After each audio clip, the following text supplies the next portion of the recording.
bienvenue dans votre émission, bienvenue dans votre émission, bienvenue dans votre émission La Réunion Léla, La Réunion Léla, La Réunion Léla.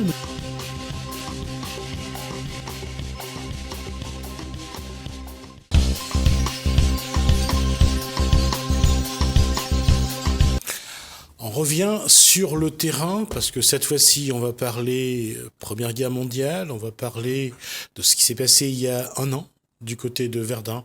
On va en parler dans Causement Réunionnais.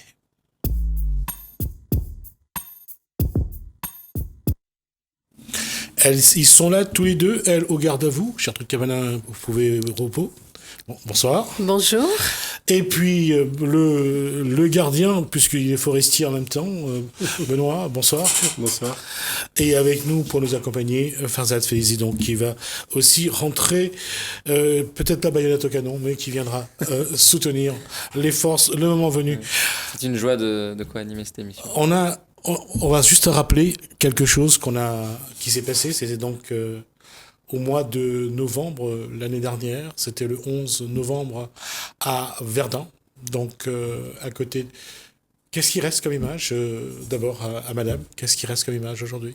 Alors c'est vrai que cet événement qui a eu lieu il y a un an déjà a été un événement fort et un événement national et un événement pour toute la Réunion. Alors ce qui reste, bien sûr, c'est cette stèle qui rend hommage à tous ces poilus réunionnais qui sont partis un jour de leur campagne, des hauts, et qui sont peut-être pour beaucoup d'entre eux descendus pour la première fois sur le littoral, ont pris le bateau en passant par Madagascar, l'Afrique et en arrivant pour certains à Verdun. Donc ce qui reste, bien entendu, c'est cette stèle qui rend hommage. Une stèle en deux parties, une première à Saint-Paul, c'est ça, sur la place des Libertés, une autre à Verdun. Donc Benoît Forestier, c'est un moment particulier puisque c'est vous qui avez à l'origine de ces deux monuments qui vont devenir historiques avec le temps puisque la repose à la terre où beaucoup de nos compatriotes sont morts. Là, je parle des Réunionnais essentiellement. Qu'est-ce qui reste aujourd'hui, après avoir été l'artisan de ces deux monuments? Eh bien, il reste la mémoire qu'il fallait figurer par l'implantation d'une stèle à Saint-Paul et la même stèle jumelle au cœur même de la bataille de Verdun, qui est la bataille emblématique de la Première Guerre mondiale. Et donc ces deux stèles sont là pour l'éternité, c'est-à-dire que c'est le lien du sang que les Réunionnais ont versé pour les valeurs de la République française, pour sa diversité, pour son existence pacifique, et puis pour le vivre ensemble. Et donc il fallait s'en souvenir, parce que la Réunion a été un des fers de lance dans cette dynamique, et il fallait, depuis 100 ans, il n'y avait pas eu de commémoration spécifique sur le sol métropolitain, et il fallait absolument en faire une pour justement les honorer pour l'éternité. Un hommage national pour 1350 soldats de la Réunion sur les terres de Verdun. Ça a été des moments très forts pour chacun d'entre nous, puisque autour de cette table, hormis Farzad, je suis désolé, c'était pas voulu, mais c'est vrai que nous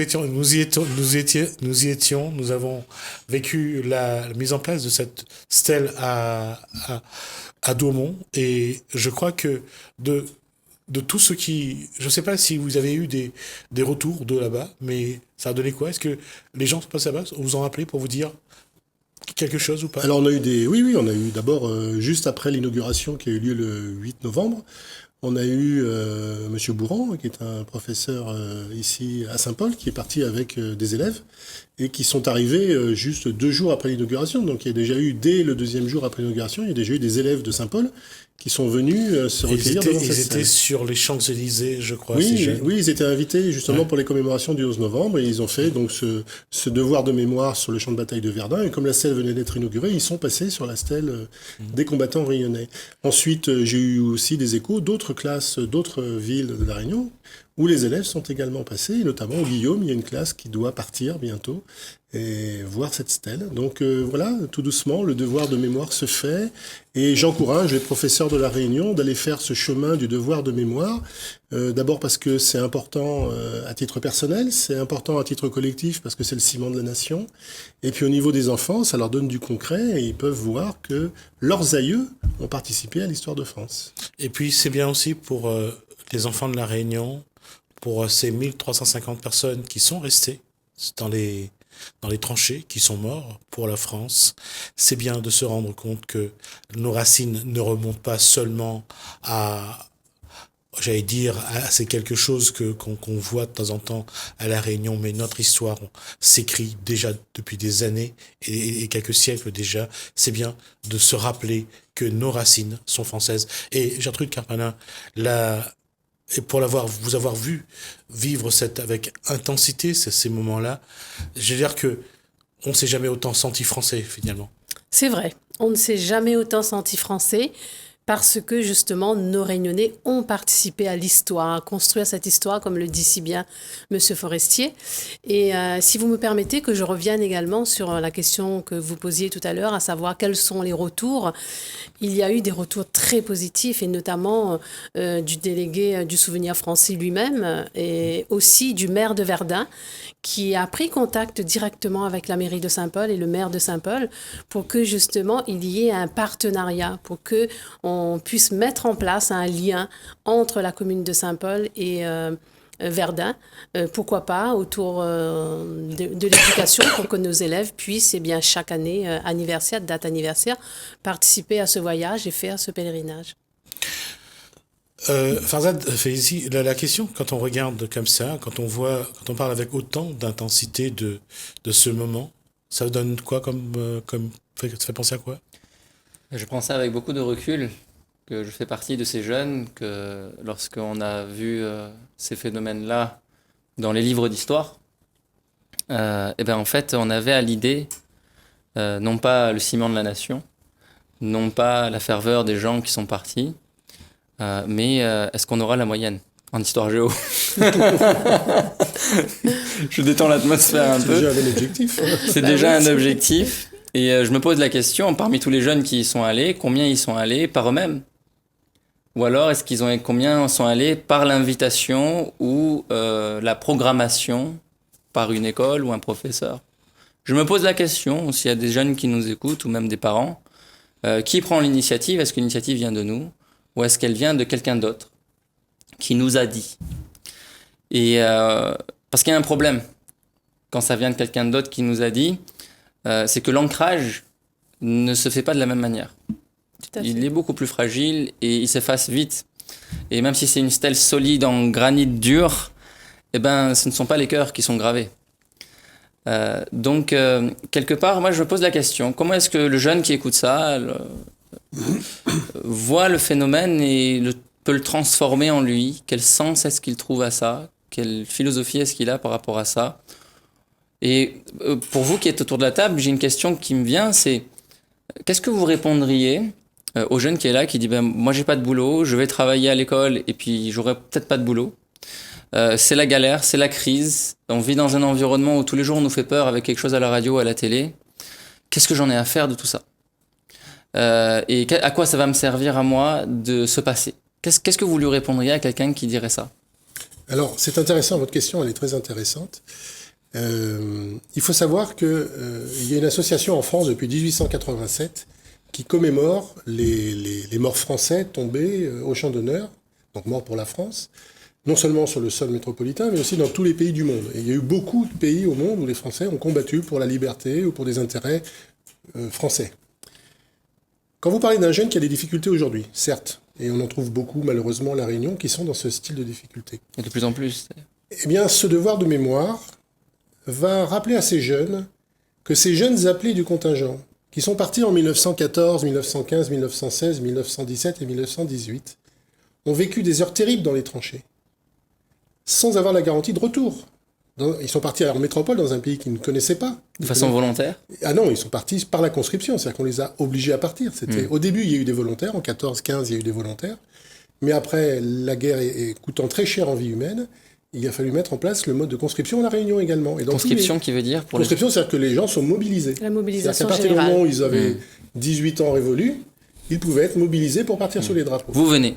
Vous venez. Si vous venez pas... C'est obligatoire. D'accord. Pendant, c'est la prison. Voire quand c'est un conflit mondial comme la Première Guerre ou Deuxième Guerre mondiale, ça peut être le peloton d'exécution. C'est-à-dire que voilà, c'est aussi radical que ça, malheureusement, mais c'est comme ça. C'est la loi. Et donc, le jeune aujourd'hui qui est en difficulté, on peut comprendre ses difficultés, on peut comprendre son angoisse de l'avenir et de savoir comment il va s'en sortir. Et s'il fait se rappelle sur l'héritage de ces jeunes qui sont partis non volontairement pour défendre justement le sol de la patrie, les valeurs de la République, donc les lois qui nous protègent aussi quelque part, ils ont subi aussi d'énormes difficultés. Ils avaient l'angoisse du lendemain, les bombardements, on en sort ou pas. La vie, il n'y avait pas de prospection sur l'avenir, c'était à la minute suivante, voire à la seconde suivante. Et donc, en ayant ce rappel de ces épreuves terribles passées par ces jeunes de 14 à 18, il va peut-être relativiser en disant, d'accord, ils ont subi le pire, mais moi aussi je peux m'en sortir. Et ça peut donner justement cette volonté, cette détermination d'aller de l'avant, malgré les difficultés. Sans ce rappel de la mémoire, on peut se croire tout seul. On peut croire qu'on est tout seul dans la peine, dans la difficulté. Or, c'est pas vrai. Et quand on est plusieurs et quand on se réunit, il y a un peu plus de force qui émerge. On a un peu plus de volonté. On peut aller vers l'avant. On peut avoir plus de détermination.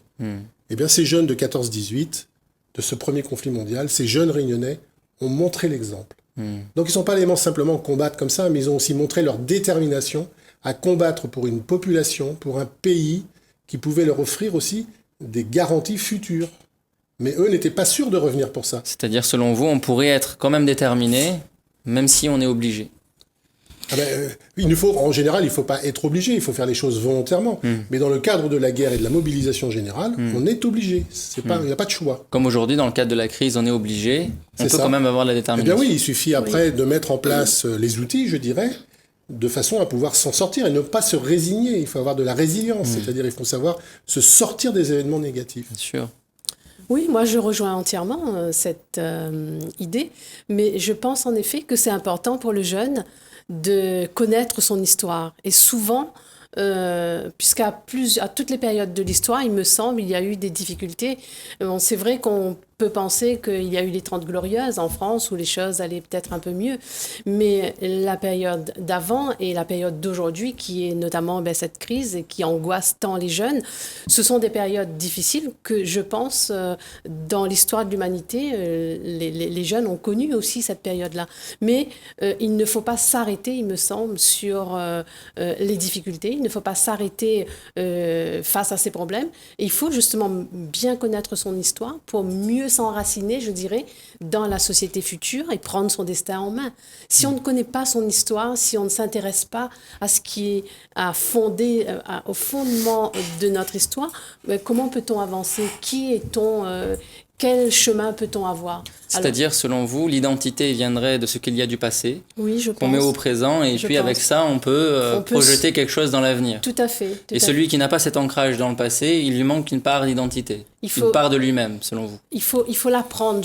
Je pense que la famille, bien sûr, est le premier lieu où on apprend, où on transmet l'histoire, où on transmet la culture.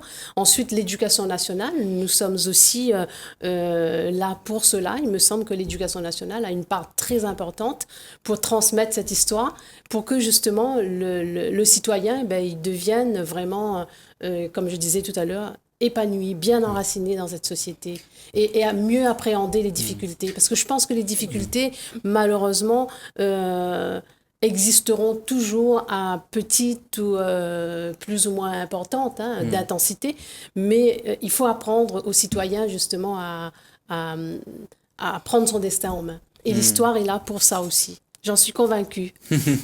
Ma question, en fait, pour suivre la question de Farzad, c'est comment rattacher un jeune qui se pose des questions sur sa place dans la société, sa place tout simplement dans la vie, et à quelle valeur, à quelle démarche doit-il s'intéresser ou s'attacher pour qu'il se sente pleinement dans cette société? Je pense que cette réponse, elle appartient à chacun. puisque chacun doit se déterminer par rapport à une société, à un environnement, à un ensemble. Après, s'il y a ceux qui n'aiment pas la guerre, ceux qui sont contre l'armée, ça se comprend qu'ils ne souhaitent pas être proches de ces gens-là. Mais pour ceux qui cherchent des racines, qui cherchent à savoir quel est son pays, quels sont les gens qui sont partis mourir pour leur liberté, pour leur capacité d'être, c'est bien de regarder l'armée. Parce que l'armée a aussi beaucoup de choses de bon, a construit beaucoup de choses qu'on ne dit pas forcément, mais il y a une réalité. Chacun d'entre nous porte j'allais dire, les traces du passé. C'est en fait, on est tous, je dirais, héritiers ou porteurs de quelque chose, parce qu'on vient tous de quelqu'un qui a fait l'armée. Alors je dirais, malheureusement, l'humanité n'a jamais été un long fleuve tranquille. Hein. 4 années sur 5 de guerre. Oui, le chemin de l'humanité. Maintenant, j'aimerais revenir sur cette stèle qu'on a voulu édifier et pour commémorer tous ces poilus réunionnais qui sont partis. Ça n'était pas du tout notre objectif de faire l'apologie de la guerre, loin de là. J'entendais donc Gismi ici même dire que certains n'aiment pas l'armée. Je pense que les propos ne sont même pas d'aimer ou de ne pas aimer.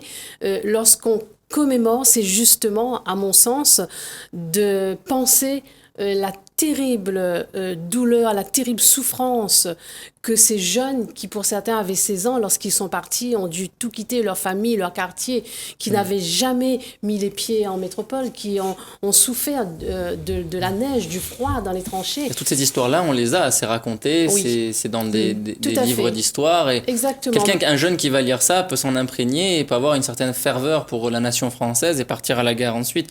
Est-ce que ce ne serait pas un moyen de conserver la mobilisation armée que de transmettre ça aujourd'hui? Alors moi je crois... Je vais vous dire pourquoi, parce qu'en fait... je vais quand même laisser Gertrude terminer. Non, terminer ce qu'elle est en train de dire. Voilà, donc je disais que ce n'est pas du tout notre intention, en tout cas loin de moi l'idée de faire l'apologie de la guerre. Je crois trop en l'humanité, à la bienveillance, et je pense que justement chaque être humain devrait... par rapport à son environnement, par rapport à son ressenti, par rapport à sa vie, travailler la bienveillance pour que il y ait un changement un jour dans notre société et aussi par rapport à nos jeunes qui sont en grande difficulté face au travail, face à notre économie, face à tout ça. Mais je pense qu'il est important à un moment donné dans l'histoire, il a été important pour nous de faire ce rappel et de dire à tous les jeunes réunionnais, écoutez, il y a des jeunes qui sont partis, qui ont tout laissé pour ce pays, pour que demain soit meilleur, et on ne peut pas les oublier. Et donc, c'est dans cette idée-là que ces stèles portent un message de paix. Un message de paix, d'espoir pour les futures générations. D'ailleurs, il faut préciser que dans les deux stèles, que ce soit celle de Saint-Paul ou celle de Douaumont, il y a un message de paix pour les générations futures. Oh, lequel ? Alors, c'est un message sur informatique, et il y a plusieurs textes de combattants de 14-18, des Réunionnais qui ont envoyé des courriers, mais aussi de grands, de grands penseurs, comme le Gandhi, comme le Dalai Lama, comme le Sud-Africain Nelson Mandela. Voilà, il y a tous ces messages à l'intérieur. Donc, ces stèles n'ont pas été faites simplement pour aujourd'hui, elles ont été faites pour les plusieurs centaines d'années qui vont suivre. Et un jour, ces messages vont ressortir de ces stèles. Il faut aussi arrêter un fantasme, parce qu'on parle souvent d'aimer la guerre. Personne n'aime la guerre. Ça, c'est un fantasme de ceux qui ne l'ont pas fait. Ouais. Ceux qui ont fait la guerre, je ne connais personne qui aime ça. Personne. Parce que d'abord, la guerre, c'est du stress, c'est le risque de mourir à chaque moment, c'est le risque de voir mourir ses amis, c'est le risque de ne pas rentrer chez soi en entier si on rentre. Et on n'y va pas pour les médailles. Et on n'y va pas pour les médailles. Les médailles, elles sont en fait, en plus quand on sait comme parfois elles sont distribuées, c'est pas toujours ceux qui les méritent qui les portent. Donc, alors, souvent c'est le cas, mais c'est pas toujours le cas. C'est un peu comme tout, il y a la méritocratie n'est pas tout à fait absolue, même dans le milieu militaire. Et j'en suis le témoin direct, donc je sais de quoi je parle. Maintenant, aimer la guerre, c'est pas possible. On peut aimer l'armée, parce que l'armée offre des possibilités de formation. Il faut savoir que l'armée, c'est quoi ? C'est le reflet de la vie civile. Vous avez ici un exemple parfait, c'est le RSMA, qui est sur La Réunion, qui forme des jeunes à des métiers comme la plomberie, comme la maçonnerie. Enfin voilà, il y a tous les corps de métier, mécanique.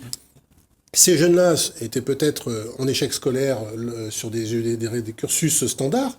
Arrivés dans l'armée, ils sont pris dans un cadre militaire avec beaucoup de discipline, un uniforme. mais ils apprennent un métier. Alors après, ils peuvent servir au sein de l'armée avec ce métier, ou alors retourner à la vie civile avec une formation qui est là bien rigoureuse, bien faite, et avoir après un travail et pouvoir s'en sortir. Donc il faut faire vraiment la part des choses entre dire qu'on peut aimer la guerre, c'est pas possible, je connais personne moi qui aime la guerre. Alors, et l'armée est formatrice. Il y a une question que j'aimerais vous poser. J'étais il y a quelques mois dans un centre d'orientation où ma compagne travaille, et je voyais une mère musulmane désemparée face au conseiller d'orientation, avec son fils à côté d'elle, qui avait les images de la guerre pour rentrer à l'armée, il voulait ça, et lui il trouvait ça cool. Parce que dans ces jeux vidéo, à la télé, ce qui le conditionnait, c'était pas les stèles et les messages de paix que vous distribuez. C'est quelque chose qui est, héroïque, c'est l'aventure, c'est tout ça. Et la mère ne voulait absolument pas, elle essayait par tous les moyens de le convaincre. Et la conseillère disait, oui, mais s'il veut, il y a un avenir, c'est pas forcément ce que vous voyez sur les images. Après, avec des messages très encourageants, très développement personnel, l'enfant voulait y aller. Comment est-ce que vous répondriez à cette situation ? Alors en fait, il faut savoir que les jeux vidéo, quand on se rate sur le jeu vidéo, on a une vie suivante. Dans la réalité, on n'a pas de vie suivante. Voilà, il n'y a pas de seconde vie, quoi. Il n'y a pas de seconde vie. Quand tu meurs, donc c'est pas cool. C'est fini. C'est pas cool.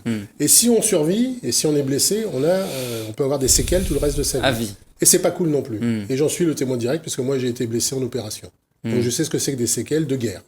J'en ai, et je l'ai subi depuis 35 ans. Donc ce jeune-là, en fait, il vivait un fantasme.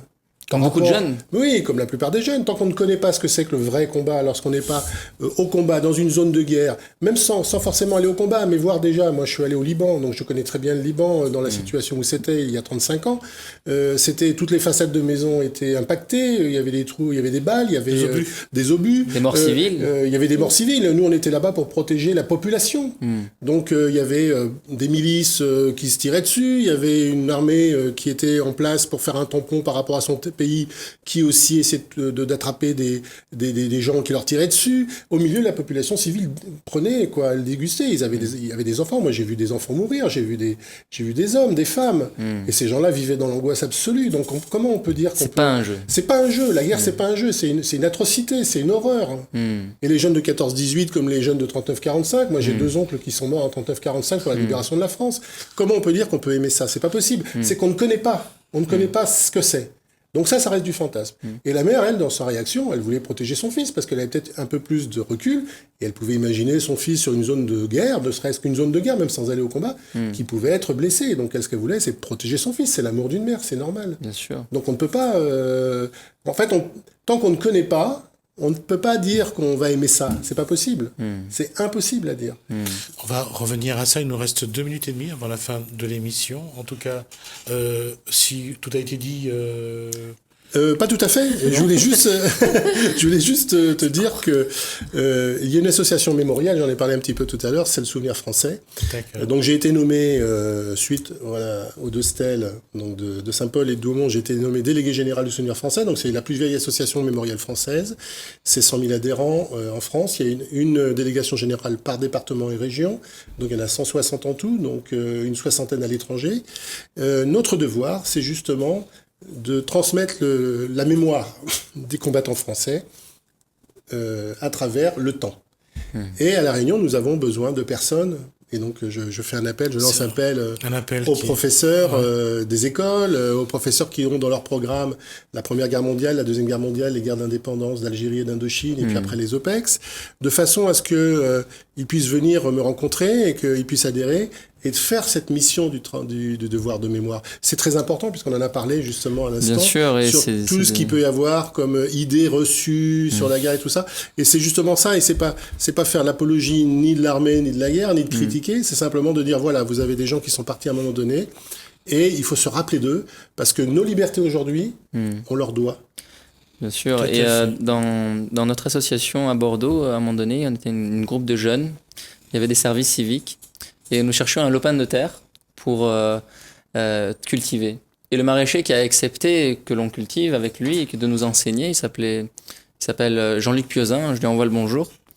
Et après un certain temps qu'on a cultivé à côté de lui, il nous a montré une fiche. C'était une feuille sur laquelle étaient inscrits les faits d'armes de son père. qui avait dirigé les tirailleurs sénégalais. Et l'histoire racontait les balles qui s'étaient pris, les aventures qu'il avait eues. Il me dit, mais c'est pas ça qui est important, c'est la fin, Farzad, lis la fin. Et je suis allé à la fin, j'ai vu qu'en fait, au lieu d'accepter un poste de diplomate et d'avoir une vie confortable avec les honneurs, il a choisi d'acheter un lopin de terre, de cultiver la terre. Et ça nous a énormément inspiré. C'est quelqu'un qui est passé de la guerre à la terre. À la paix. À la paix. Et la terre, c'est la paix. On va juste rappeler le rendez-vous de... À quel moment vous allez déposer une gerbe Alors, à la donc, selle cette année, donc, la commémoration donc, à Saint-Paul se fera exceptionnellement, puisque les autres, on a l'habitude donc, de faire en sorte que ça se passe dans différents quartiers de Saint-Paul. Mais cette année, la commémoration aura lieu au Jardin des Libertés, donc, où se trouve la stèle jumelle, le 11 novembre, généralement vers 10-11 heures, à Saint-Paul, donc en présence, bien sûr, des écoles, des anciens combattants, de la population. Et là, bien sûr, je profite pour inviter toute la population réunionnaise, toute la population qui était présente déjà le 8 octobre de l'année dernière pour la remise de terre, cette terre même de la Réunion qu'on a emmenée à Verdun. Donc, j'invite toute cette population à venir donc, autour de nous le 11 novembre de cette année, à Saint-Paul. Merci. C'est bon? Oui. D'accord. En tout cas, j'espère que vous avez enregistré la date, le 11 novembre, donc vers 11h. Donc une commémoration. On espère vous voir, et en tout cas, moi j'espère en tout cas y être aussi, pour ne serait-ce que filmer et ramener des images. En tout cas, ça a été un plaisir de se revoir. Merci, parce que ça fait quand même une belle histoire qu'on a commencé l'année dernière, et pour le peu que j'y ai participé, j'ai vraiment trouvé un grand plaisir. Merci à toi. Donc, alors, j'allais dire une bêtise. Gertrude Carpana, il va y avoir aussi après une suite. Est-ce que ça, on en verra plus tard? Je pense qu'on aura l'occasion de revenir te voir sur le plateau pour en parler. Mais il est vrai que cette stèle, elle doit vivre, elle doit porter un message de paix, de bienveillance pour les générations futures. Et bien entendu, nous y travaillerons surtout avec les écoles, parce que je pense que l'éducation est la base même de ce message d'espoir. Et quel qu'il soit, où qu'ils soient tombés, que leur nom soit rappelé ou pas, que la paix soit sur eux. Merci Benoît. Merci également. Donc Forestier, merci Farzad Faizi, et donc merci à toi également pour tout ce que Gertrude, tout ce que tu as apporté. En tout cas, bravo à vous deux pour tout ce que vous avez fait. C'est vraiment du très grand Réunionnais qui a donné à d'autres Réunionnais qui ont donné leur vie pour la France, de leur donner toute la place qui est la leur. Merci à vous, merci. Également Farzad. Bienvenue dans votre émission, La Réunion, les Landes,